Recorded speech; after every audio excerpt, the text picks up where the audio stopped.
My sister sent me a wedding gift list of 5 luxury items, apartment, car, and more. I chose the cheapest option, but she texted pick all 5 or don't show up. I said okay. Then I revoked her access to my account and canceled. My name is Ruby, and I'm 43 years old. 6 months ago, my husband David died after fighting cancer for 2 years. He was 58, 15 years older than me, but we had a good marriage. We met when I was 21 and got married pretty quickly. David was already successful in business back then, and over the years, he built up quite a fortune. When David got sick, I quit my full-time job to take care of him. Those 2 years were hell. Watching someone you love slowly fade away is something I wouldn't wish on anyone, but I stayed with him until the end. He died at home, in our bedroom, holding my hand. After the funeral, I found out just how much David had left me. A big house in the best neighborhood in town, the one we've been living in for 15 years. An apartment downtown that we used to rent out. A country house by the lake where we spent weekends. 2 expensive cars, a Porsche and a Mercedes. And over $1.5 million in various accounts. I decided I'd keep living in our house. Too many memories to just abandon it. The downtown apartment though, that's going to my son, Jake. When he graduates college, he's 20 now, in his 2nd year, at a university on the other side of the country. Smart kid, studying engineering. David always said Jake had a good head on his shoulders. As for getting married again, forget it. I'm done with that. David was the love of my life, and I'm not looking to replace him. But I did decide to do something meaningful with part of the money. Donate to a cancer research foundation. I went back to work, but just part-time. More to keep myself busy than for the money. David left me enough that I could never work again if I didn't want to. But sitting at home all day just made me think about him more. Everything was going okay until last week. That's when my parents called. Ruby, honey, we need to talk to you about something important. Mom said. Dad was on speakerphone too. It's about Lisa. She's getting married next spring, and we were hoping you could help with the wedding. Lisa is my younger sister. She's 33, 10 years younger than me. Always been the baby of the family. Always been everyone's favorite. Pretty, bubbly, never had to work too hard for anything. Help how? I asked. Well, you know, financially. She and Tom are just starting out, and weddings are so expensive these days. I sighed. Okay, let me call her and see what she's thinking. After I hung up with my parents, I called Lisa right away. Ruby, oh my God. I'm so excited you called. She squealed into the phone. Did Mom and Dad tell you about the wedding? Yeah, they mentioned you might need some help. Oh, I have such amazing ideas. So Tom and I want to have this huge ceremony at the Riverside Country Club. You know, the really fancy one? And I'm thinking maybe 200 guests with a full sit-down dinner. And I want this gorgeous dress from that bridal boutique downtown. It's like $3,000, but it's perfect. Oh, and we want to hire that band that played at Sarah's wedding last year. They were incredible, but they're kind of pricey. I listened to her go on and on for about 20 minutes. Flowers, photographer, videographer, cars, decorations, the works. When she finally stopped talking, I did some quick math in my head. Lisa, that sounds beautiful. But do you have any idea how much all of that would cost? Well, no, not exactly, but that's why I'm hoping you can help. I mean, you have all that money now. There it was. I took a deep breath. Look, Lisa, I'm happy to help.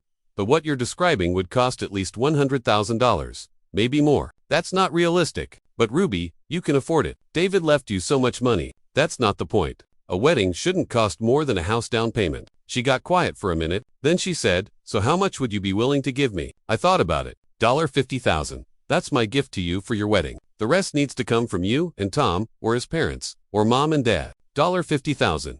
That's it. Lisa, $50,000 is a very generous gift. Most people pay for their own weddings. She didn't sound too happy, but she mumbled something that might have been, thank you, and hung up. The next day, I went to the bank and opened a separate account. I transferred exactly $50,000 into it and added Lisa as an authorized user. Sunday dinner at my parents' house was interesting. Lisa was there with Tom.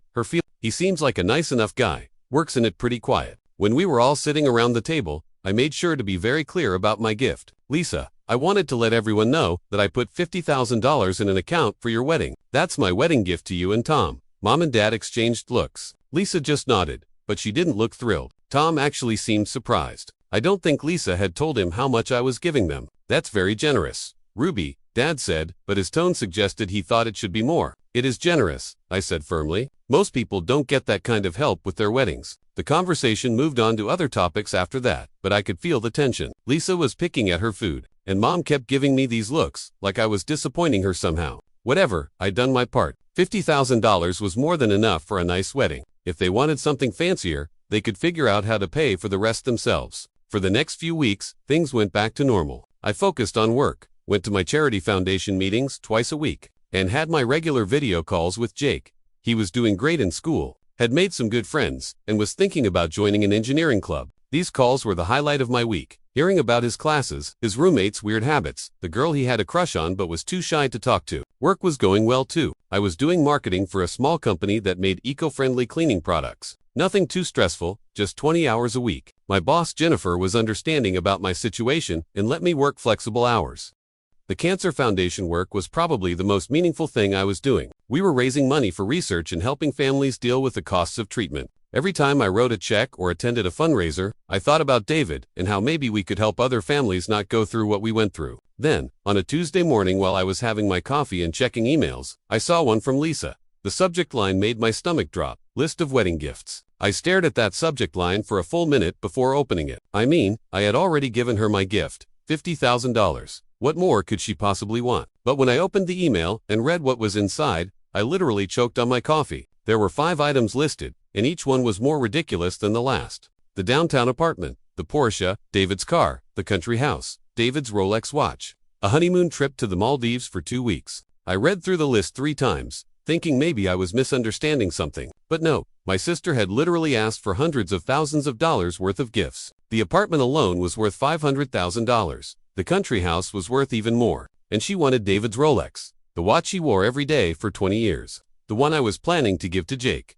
I sat there, staring at my laptop screen, feeling my blood pressure rise. Part of me wanted to call Lisa immediately and scream at her, but I knew exactly how that conversation would go. She'd start crying, saying she couldn't afford anything nice, and then my parents would call me within an hour telling me I was being mean to my little sister. This brought back so many memories I've been trying not to think about. When Lisa was born, I was 10 years old. Instead of getting to be a normal kid, I became her built-in babysitter. Mom was always tired. Dad was working extra hours to support the family. So guess who got stuck watching the baby? When other kids were outside playing, I was changing diapers and warming bottles. When I turned 16 and got my first job at a grocery store, most of my paycheck went to help with household expenses and Lisa's needs. She needed new clothes, school supplies, dance lessons, piano lessons, always something. I got into college on a full scholarship, thank God. But I still worked part-time and sent money home. Even when I was struggling to pay for my own textbooks, I was helping support my little sister. Mom would call and tell me Lisa needed this or that, and I'd send whatever I could.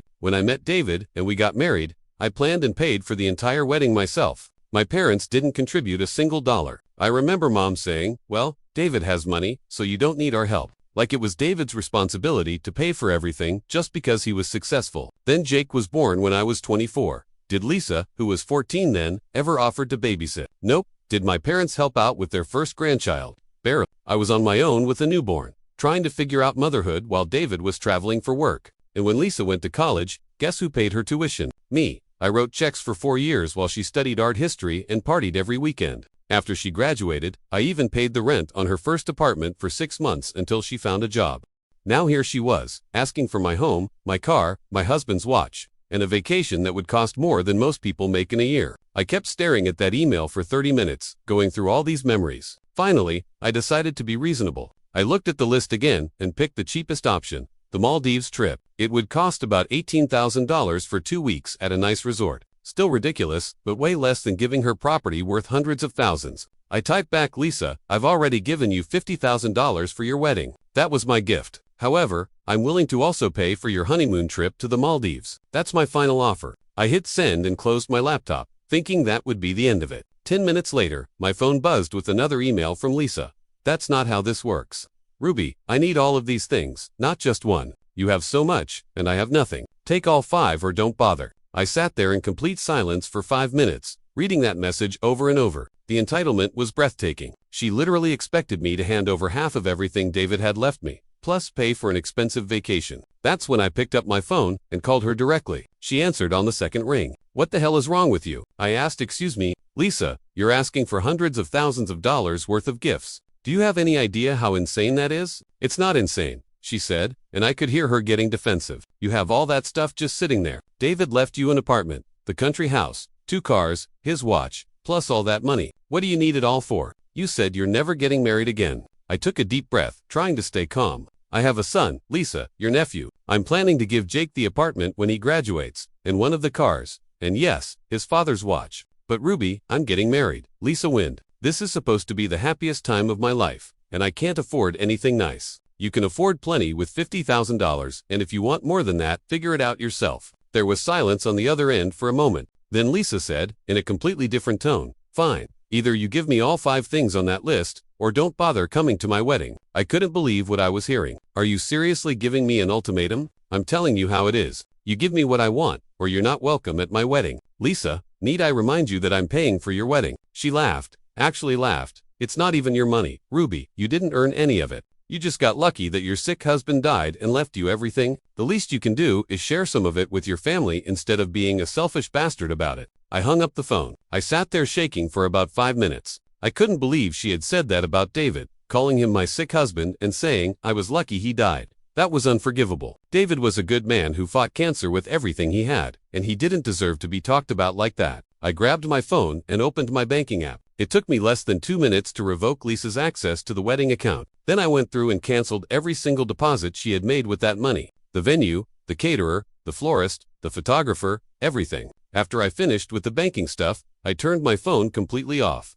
I knew Lisa and my parents would start calling as soon as the wedding planner contacted her about the canceled payments, and I didn't want to deal with it right then. Instead, I went out to my garden. David had helped me plant it 3 years ago, and working in the dirt always helped me think clearly. I spent the whole evening pulling weeds and watering plants, trying to calm down. The next morning, I finally turned my phone back on. 37 missed calls, 28 text messages, most of them from Lisa, some from my parents. I skimmed through Lisa's messages first. She was freaking out about the wedding planner, calling her to tell her about the canceled deposits. Then she figured out that I had cut off her access to the account. The messages got angrier and more demanding as they went on. "Ruby, you need to give me access back right now. This is my wedding money. You can't just take it away. Mom and Dad are going to hear about this. You're being a vindictive bastard and you know it." My parents' messages were more of the same. Mom demanding that I call her immediately. Dad saying I was being unreasonable. I deleted all the messages without responding and went about my day. I had a meeting at the Cancer Foundation in the afternoon, and I wasn't going to let my family's drama ruin that. They kept calling throughout the day, but I didn't answer. By evening, I figured they'd gotten the message that I wasn't going to talk to them. I was wrong. At 7 o'clock, I heard cars pulling into my driveway.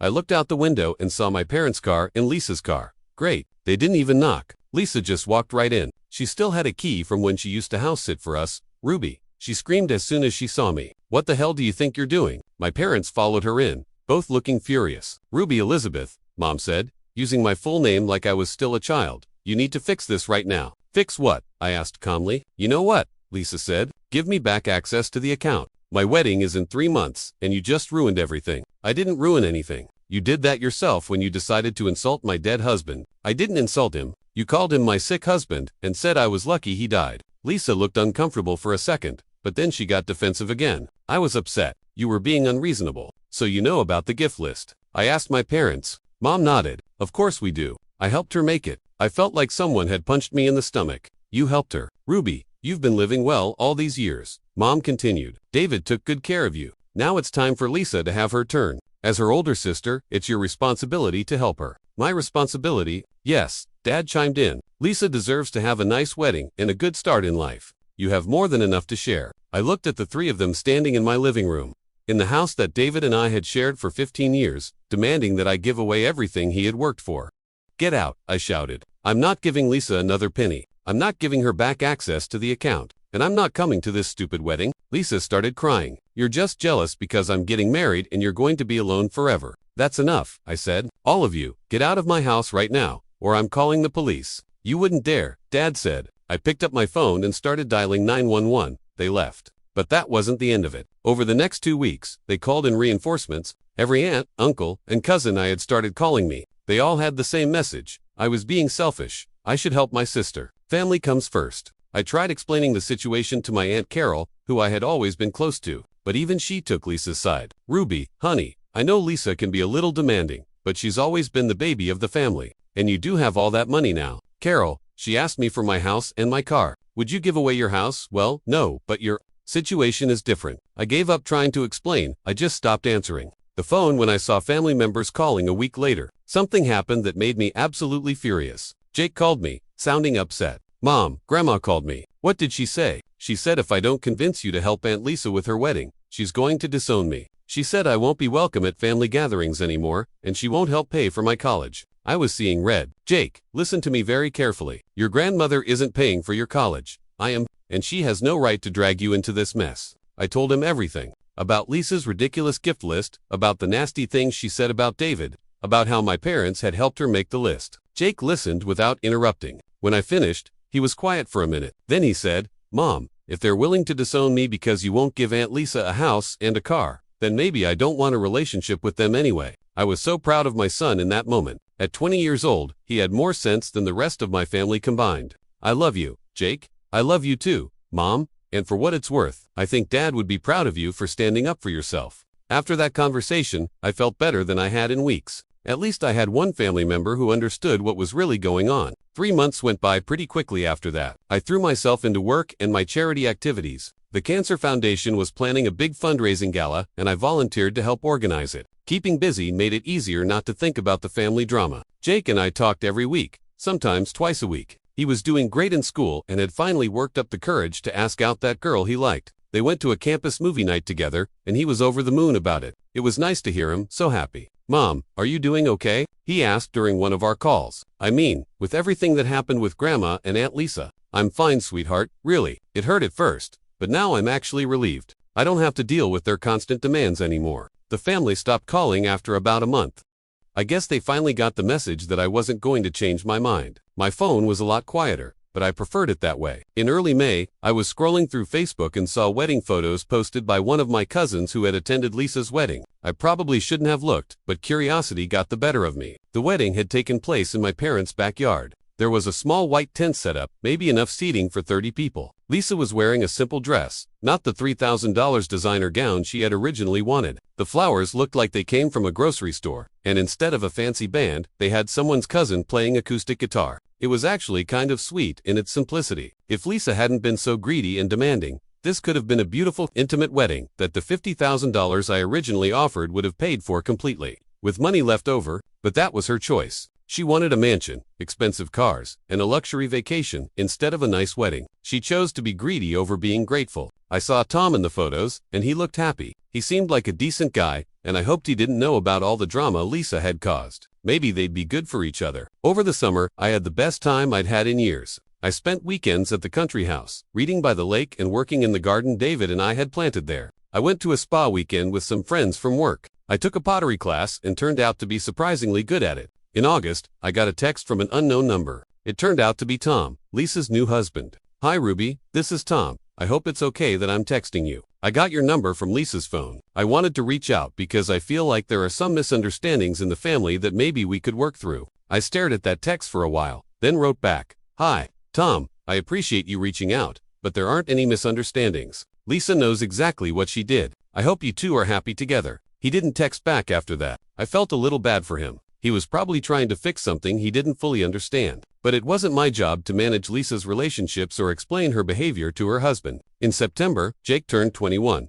I drove out to his college for the weekend to celebrate with him. We had dinner at a nice restaurant, and I gave him his birthday present, the Porsche that had been David's. Jake had learned to drive in that car during high school, and David always said it would be his someday. Mom, are you sure? Jake asked when I handed him the keys. This is Dad's car. Your dad wanted you to have it. He told me so before he got too sick to drive. Jake got tears in his eyes. I miss him. I miss him too, sweetheart, but he would be so proud of the man you're becoming. We spent the weekend together, and Jake showed me around campus. His friends were great kids, and they clearly adored him. Watching him in his element, confident and happy, made me realize that this was what mattered. Not drama with ungrateful family members, but the people who truly loved me. On the drive home, I made a decision. That $50,000 I had set aside for Lisa's wedding, the money she had thrown back in my face, I was going to donate it to the Cancer Foundation. It felt right. Instead of funding someone's greed, it would go toward helping families dealing with what David and I had gone through. I made the donation the next week. The foundation director called me personally to thank me, and told me the money would go toward a new support program for caregivers. Perfect. It's been 6 months since Lisa's wedding now, and I haven't heard from any of my family. No birthday wishes, no holiday cards, no random phone calls. And you know what? I'm completely fine with that. I have my son who loves and respects me. I have good friends who appreciate me for who I am, not for what I can give them. I have meaningful work that makes a difference. I have David's memory and the beautiful life we've built together. Most importantly, I have my son. I didn't let anyone guilt me into giving away what David worked so hard to leave for me, And Jake, I didn't reward bad behavior or enable someone's sense of entitlement. Sometimes people ask me if I regret how things went down with my family. The answer is no. I regret that they showed me who they really were, but I don't regret standing up for myself. Lisa made her choice when she decided that insulting my dead husband was an acceptable way to get what she wanted. My parents made their choice when they decided to support her demands instead of recognizing how wrong she was. I made my choice too. I chose dignity over keeping the peace. I chose self-respect over being a doormat. I chose to honor David's memory instead of letting someone talk about him.